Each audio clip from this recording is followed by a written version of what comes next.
Laidą pristato atsinaujinęs ir didžiausias Lietuvoje prekybos miestelis Urmas, siūlantis plačiausią prekių pasirinkimą vienoje vietoje.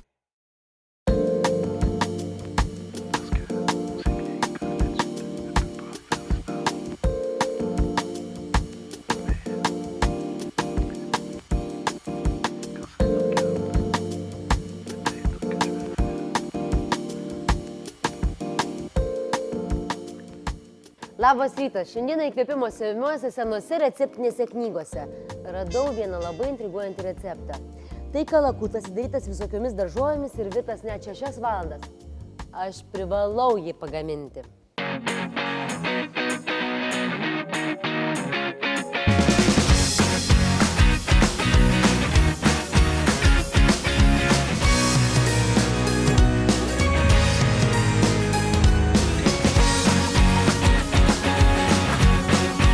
Aš Agnė Gelavičiūtė, paprasta šeimininkė nepaprastoje virtuvėje. Dabar aš receptų užkalbėtoja.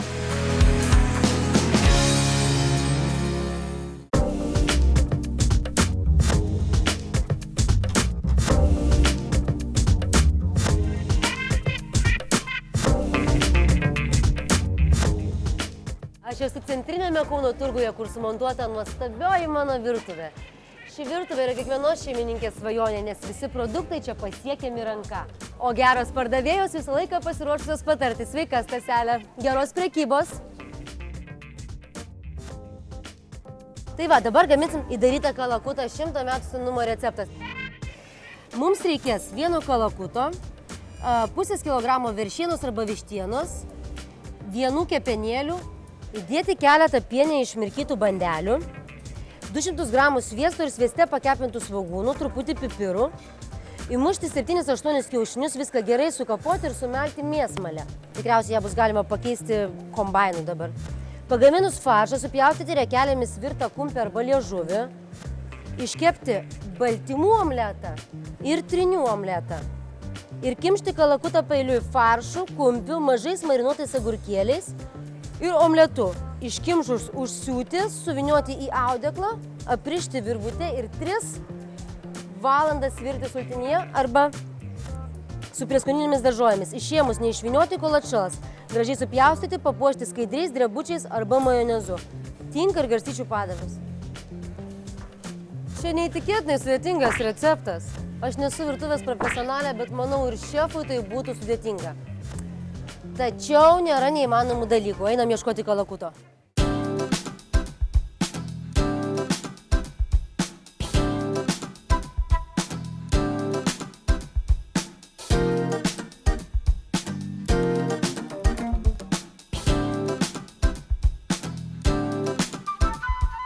Labą dieną. Matau, pas jūs yra kalakutas. Toksai gražuolis. O po kiek maždaug skaičiuoti vienam žmogui? 300 gramų grynos. Tai galima, tarkim, 400, kad dar sumuštiniam rytoj liktų, ne? Tai gerai, tada ir duokite, man atrodo, šitas bus kažkur apie 4, ne? Labai gražuolis. Gerai. Man tiesiai į lėkštę. Šmak.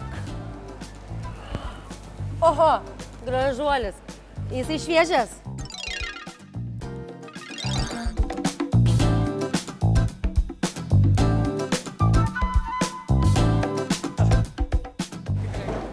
Ačiū Jums labai. Sunkokas tas kalakutas. Uhu! Tai jau manim pasirūpino gerieji prekeiviai. Ačiū už kiaušinius. Staselė, ačiū už žalumynus. Dėkoju už krūtinėlę.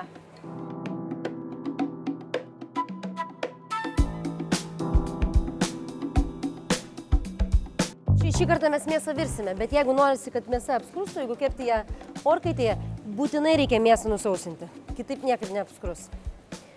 Riebų didelį kalakutą išdarinėti, gražiai perpjauti nugaros kaulą. Atsargiai išimti visus kaulus taip, kad neįplyštų oda ir pasūdyti. Galima pagalvoti, kad čia 1-2 ir padarei. Bet iš tiesų tai tikriausiai nėra labai paprasta. Aš niekada nesu šio dalyko dariusi.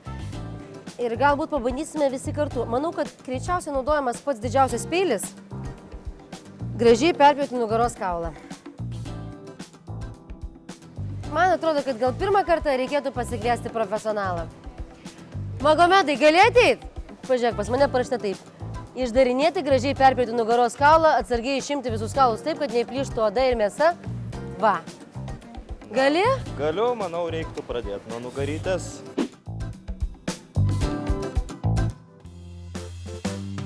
Agnė rado seną receptą, išdoroti kalakutą bandė kaip ten ir liepta, bet nepavyko jai misija šita, kalakutas pasirodė stipresnis už ją. Įrankį aš teisingai pasirinkau, ar pas mane, pavyzdžiui, yra dar toks saipnių, čia ne, čia duonriekis, ne?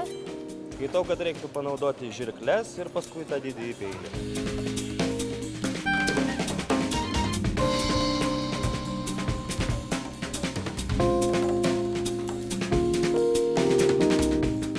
Ir taip šalia to stuburo pravažiuojam. Tai bus lengviausia, nes kitaip tai praktiškai neįmanoma.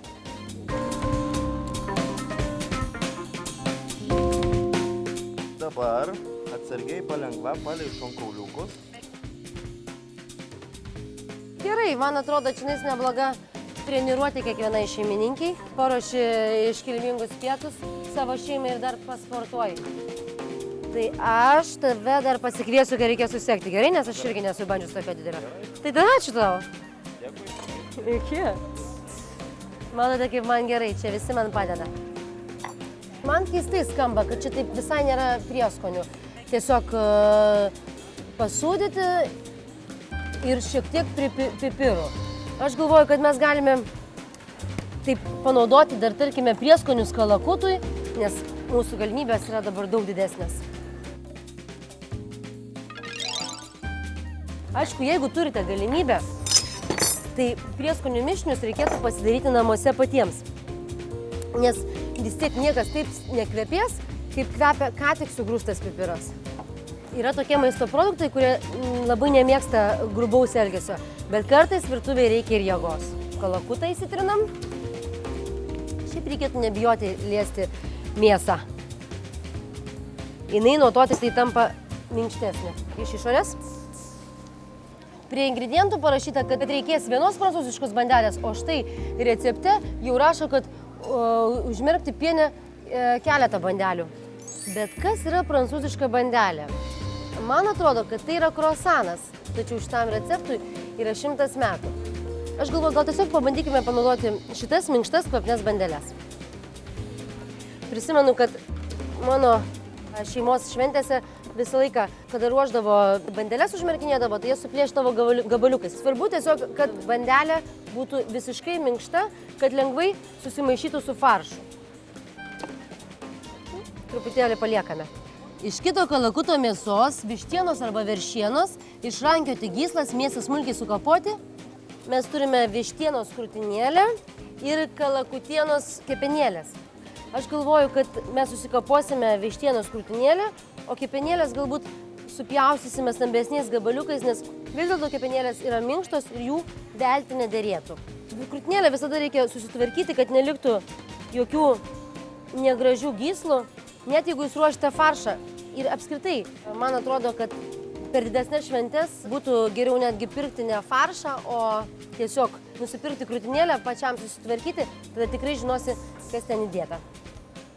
Kapoti mėsą tikriausiai išpaimsiu didesnį peilį, nes čia užsižaisiu negyvai. Nors kita vertus, aš juk turiu čia nais pagalbos. Magomedai, gali man sumalti mėsą? Būtinai. Ačiū. Nors čia neparašyta, kaip elgtis su kepenėlėmis, bet manau, kad jas reikia taip gana atsargiai, tiesiog supjaustyti, gana stambiais gabaliukais, nes vis dėlto virsime 3 valandas. Susipjaustysim ir sumaišysime su vištienos faršu.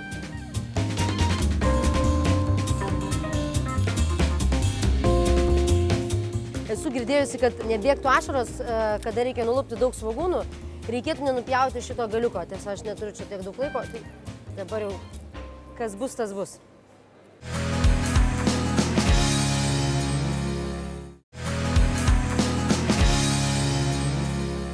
...200 gramų sviesto ir sviestą pakepintų svogūnų.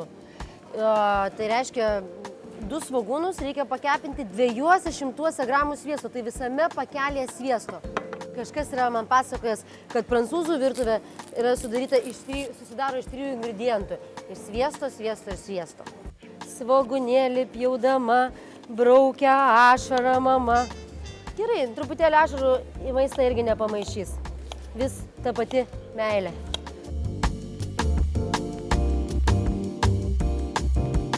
Tokia laiminga. Vikriai, ačiū. Tai pirmiausia, dedame vištienos krūtinėlę. Nors eiliškumas, žinoma, čia visiškai nesvarbus. Vištienos krūtinėlę įdedame jau išmirkytų bandelių. Pagal savo nuožiūrą, aš manau, aš dedu 2 geras saujas. Nes tiek kepenėlės kalakutienos, tiek vištienos krūtinėlės faršas yra ganėtinai skysta tokia lengvos konsistencijos mėsa, tai mums bus labai gerai. Ir reikia 7-8 kiaušinių.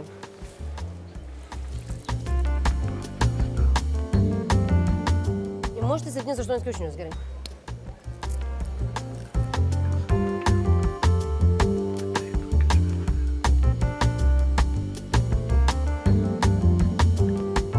Man sako pirkėjai, kad žmonės prieš 100 metų valgydavo 1 kartą per dieną, dėl to viskas turėdavo būti taip, labai sotu.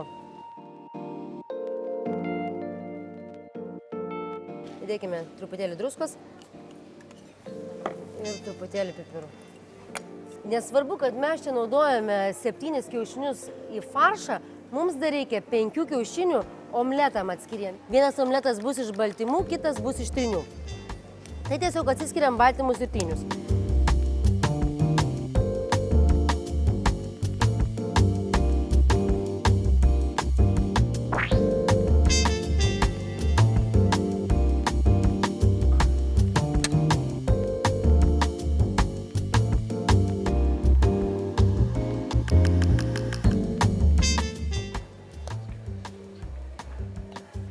Supjaustame kumpį, manau, kad ganėtinai smulkiai.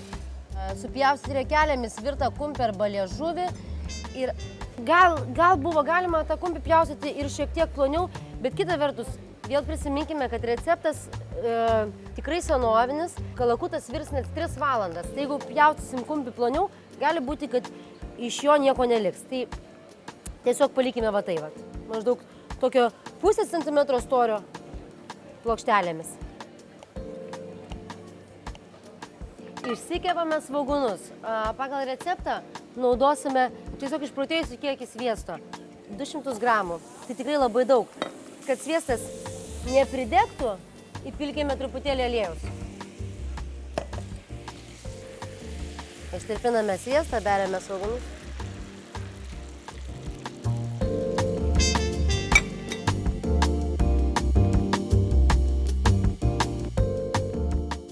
Mano svogūnai jau iškepė, jie auksinės spalvos ir aš nupilu juos tiesiog į puodą, kad šiek tiek atvėstų, nes pilti į faršą būtų neprotinga, jis iš karto sutrauktų kiaušinį. Dabar įsikepame 2 skirtingus omletus, vienas iš baltymų, vienas iš trynių. Tai minimaliai, kažkaip tais aliejaus įsipilame, dėl to, kad neprisviltų. Štai iškepė mūsų baltymų omletas ir kadangi mes jį paplakėm truputį ilgiau, jis įgavo oro ir jisai toksai gavosi putlus. Stipriai neperkepam, jam dar ilgai virti. Tas pats su tryniais.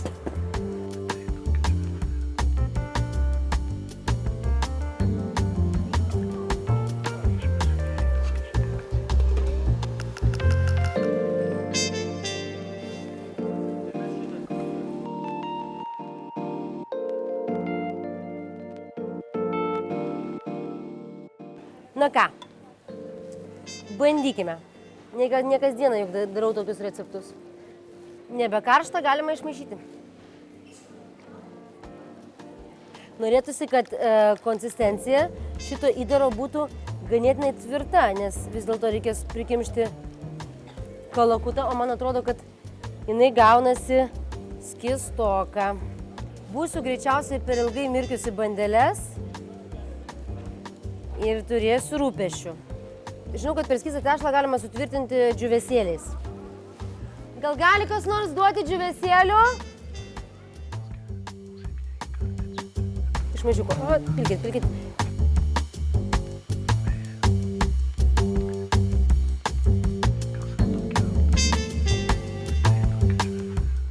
Na tai, Magomedai, reikia mums prikišti šitą kalakutą. Tada pamačius prašviesėja akys, pakyla nuotaika ir šypsena veide. Ir kai kutena nosį tavo kvapas, tu keptas kalakutas su lėkštėje.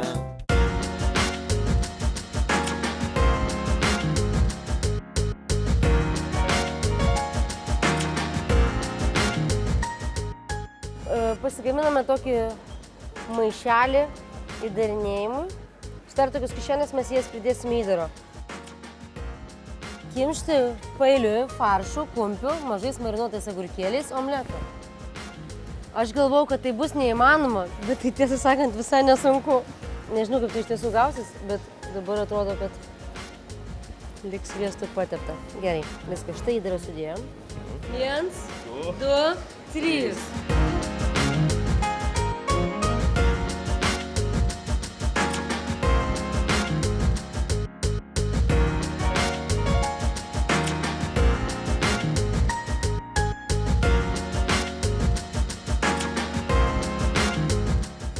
Iškimšus užsiūti, suvynioti į audeklą, liaudiškai vadinama merlė. Viskas. Paprasčiausia sultinį pasidaryti iš daržovių. Dedame morką, svogūną, citrinos, dedame svogūnų, špinatų ir petražolių. Dedame druskos ir pipirų. Ilgą laiką virdamas šitas kalakutas, ten duos labai stiprų sultinį, vis dėlto jis labai riebus. Viskas.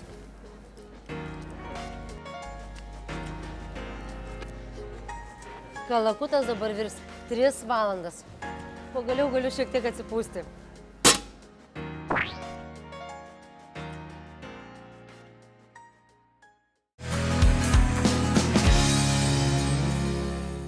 Pavieniai prekybos miestelio Urmas pirkėjai ir ypač pirkėjos nepagristai nuvertina drabužių ir avalynės segmentą. Anot kai kurių tai masinės gamybos ir nekokybiškos prekės. Tačiau pastovios prekybos miestelio Urmas pirkėjos drąsiai sugriauna šį mitą, teigdamos, kad tik čia galima surasti išskirtinį drabužį, asmeniniai šventei ar naujam sezonui. Kailinius žiūrėjau, tai galbūt kailinius tik tai, daugiau nieko. Ilgėliau pasivaikščioję pirkėjai prekybos miestelyje Urmas atras gerai žinomų prekių ženklų parduotuves. Taip pat daugelis tinklinių parduotuvių čia atsidariusios savo išparduotuves, kuriuose pirkėjai ras prekes parduodamas su didelė nuolaida. Kad ir nebūtų nuolaidų, galima su pardavėjams susitarti kainą tikrai. Prekybos miestelyje Urmas siūlomas ypatingai platus drabužių, avalinės, bižuterijos ir galanterijos pasirinkimas. Todėl kiekviena mergina ar moteris išsirinks savo tinkantį garderobą ir pagal amžių ar stilių, ir pagal kišenę. Labai mažos kainos iš tikrųjų, tai jau ten dėl 5 centų dėrėtis iš tikrųjų nėra prasmės. Negalima pamiršti ir gausaus vyriškų drabužių ir avalinės pasirinkimo. Nors ir vyrams drabužius dažniausiai perka moterys, tačiau neretas vyras čia apsirengia nuo galvos iki kojų. Atvažiuoti čia į Urmo bazę, tai realiai galima rasti visko, nuo A iki Z. Apsipirkti tiek automobilių detalių, tiek buitinės technikos, tiek visokių drabužių ir panašiai.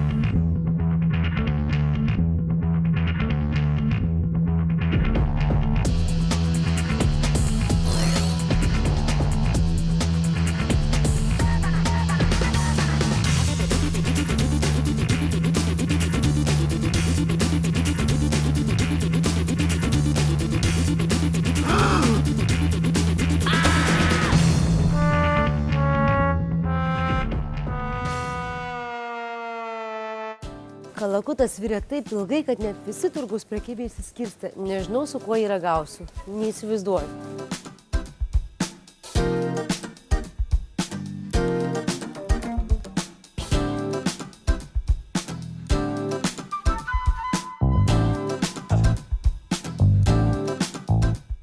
Štai šį ką tik iš vandens ištrauktą 3 valandas virtą kalakutą mes turime atšaldyti.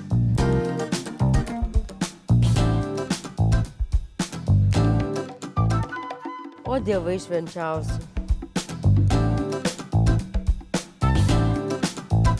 Nežinau, kaip tas stereotipas turėjo atrodyti prieš 100 metų.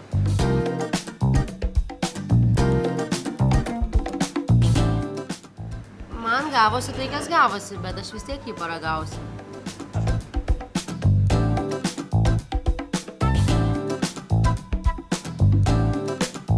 Tai tikrai daug geriau negu tikėjausi, ateikit, viskas gerai.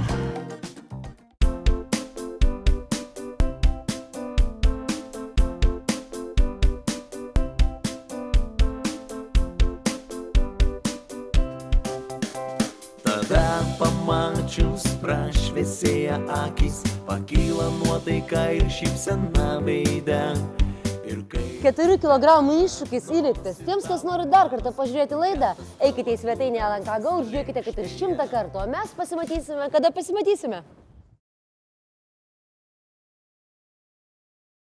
Laidą pristato atsinaujinęs ir didžiausias Lietuvoje prekybos miestelis Urmas, siūlantis plačiausią prekių pasirinkimą vienoje vietoje.